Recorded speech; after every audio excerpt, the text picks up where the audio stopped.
ஒரு வீட்டை ரெண்டு வெவ்வேறு காலகட்டத்தில் இருக்கக்கூடிய ஃபேமிலி ஒரே நேரத்தில் ஆக்சஸ் பண்ணா என்ன நடக்கும் அப்படின்ற ஒரு டிஃப்ரெண்டான பிளாட் எடுத்து அதை ஓரளவுக்கு என்டர்டெய்னிங்கா நமக்கு ப்ரெசென்ட் பண்ணியிருந்தாரு டைரக்டர் ராஜவேல். என்னதான் இது ஒரு டிஃப்ரெண்டான அட்டம்ப்டா இருந்தாலும் ஆரம்பத்துல ஒரு யூஷுவல் பேய் படம் மாதிரி தான் இருந்துச்சு.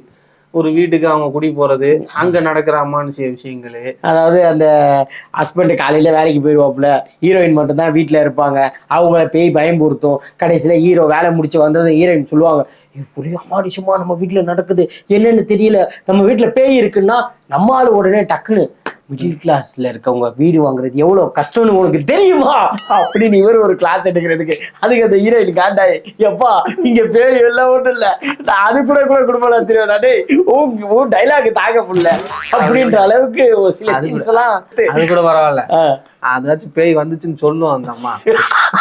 பேய் வந்துட்டே போயிருக்கும், வீடே வந்து அலங்கோலமா கிடக்கும், அதையும் வந்து பார்த்துட்டு நீ வந்து வீடுதான் அப்பதான் குத்துன்னு சொல்லிக்கிட்டே இருக்க போ அப்படின்னு சொல்லி அந்த பிளேட்டை வேற சண்டை போடுவாரு. நம்ம அப்பதான் நினைப்போம், டேய் என்னடா பண்றீங்க, தப்பா வந்துட்டோம் படத்துக்கு. ஒரு அரை மணி நேரத்துக்கு அப்படிதான் ஃபீல் ஆகும் அப்படின்னு நீங்க தப்பா நினைச்சிட கூடாது. ஆனா அதுக்கப்புறம் கதையில நடக்கக்கூடிய மாற்றங்கள்லாம் வந்து செம்ம இன்ட்ரெஸ்டிங்கா இருக்கும்.